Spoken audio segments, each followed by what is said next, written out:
আসন্ন ঈদুল আজহায় মুক্তিপ্রাপ্ত শাকিব খানের তাণ্ডব নিয়ে ইতোমধ্যে তুমুল হইচই শুরু হয়ে গেছে। সিনেমাটির পোস্টার টিজার নিয়ে চলছে আলোচনা। সিনেমাটিতে শাকিবের সঙ্গে দেখা যাবে জয়া আহসান, সাবিলা নূরের মতো তারকাদের। এরই মধ্যে গুঞ্জন শোনা যায় তাণ্ডব সিনেমায় ক্যামিও চরিত্রে দেখা দিতে পারেন শরীফুল রাজ।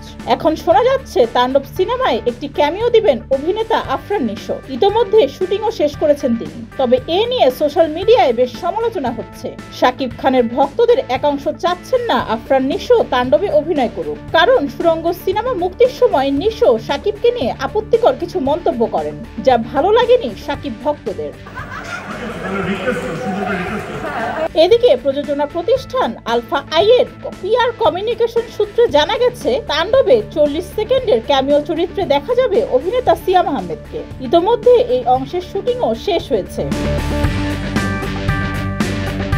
কলকাতায় হয়েছে তাণ্ডবের ডাবিং ও সম্পাদনার কাজ। সব কাজ শেষ করে চলতি সপ্তাহেই তাণ্ডব সিনেমা সার্টিফিকেশন বোর্ডে জমা পড়বে বলেও জানা গেছে।